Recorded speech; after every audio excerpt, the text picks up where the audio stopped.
हरिओम. आज रविवार 12 जुलै 2026.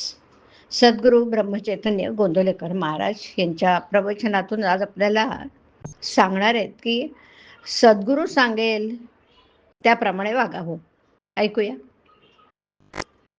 शुद्ध भावना म्हणजे मोबदला न घेण्याची किंवा फलाशा सोडण्याची इच्छा. भक्ती ही अशी निरपेक्ष असावी. देवालय बांधली, देवांचं पूजन अर्चन केलं म्हणजे भक्ती निरपेक्ष केली असं नाही. देवाचं करीत असताना, जप करीत असताना त्यापासून काही हवं आहे असं न वाटणं. तुम्ही सर्व लोक भजन पूजन करता, परंतु हे सर्व कसं होऊन बसलंय? जसं भांड कुठे ठेवावं, पळी तामण कुठे ठेवावं वगैरे जे शास्त्रात लिहिलेलं असतं ते सर्व माणूस तोंडाने म्हणत असतो आणि करत पण असतो, कारण त्यामुळे त्याला कृती करणं सोपं जातं. तसं आपण देवाचं करतो, परंतु ते केवळ केलं पाहिजे म्हणून. ती आपल्या घरातली एक प्रथा आहे म्हणून. आपल्याला देव आवडतो म्हणून नव्हे.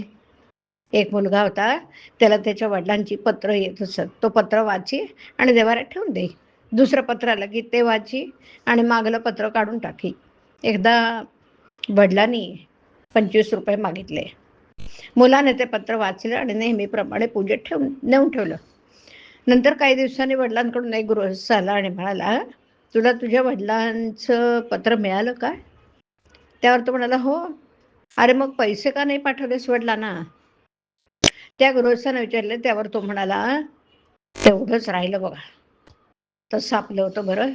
आपण कृती करतो, पूज्य भाव वगैरे ठेवतो, परंतु सद्गुरूंनी सांगितलेलं तेवढं करत नाही. त्यामुळेच आपली सत्कर्म ही आपला अहंकार कमी व्हायला कारणीभूत न होता उलट अहमपणा वाढवायला मदत करतात. आणि म्हणून सद्गुरूंनी सांगितलेलं साधनच आपण प्रामाणिकपणे संशयरहित होऊन केलं पाहिजे. त्याकरता व्यवहार सोडण्याची जरुरी नाही. आपण व्यवहाराला सोडू नये, पण व्यवहारात गुंतू नये. युद्धात सारथ्याच्या हाती सर्व काही असतं. तो लगाम हाती घेऊन जागृतपणे उभा असतो आणि योग्य वाटत तिथे तो रथ नेऊन उभा करतो. युद्धकर्त्याचं काम फक्त बाण अचूक दिशेला किंवा व्यक्तीवर सोडणं. त्याप्रमाणे आपले सर्व जीवन एकदा सद्गुरूच्या ताब्यात दिलं की तो सांगेल त्याप्रमाणे वागणं हेच आपलं कर्तव्य आहे. ज्याने जगाची आस टाकली त्याचं तेज पडणारच, हे लक्षात ठेवावं. एखादा रुपया आपण उचलला तर त्याच्या दोन्ही बाजूला जशा एकदमच हाती येतात की नाही, त्याप्रमाणे आपण प्रपंचात पडलो की आपल्याला परमार्थ हा पाहिजेच. परमार्थात भगवंताची गरज असते. ही भगवंताची गरज सद्गुरू त्याचं नाम देऊन भागवतात. आपण हे नाम निरंतर श्रद्धेने घेणं आवश्यक आहे. अशा रीतीने नामात अखंड राहिलं तर परमार्थ साधतो.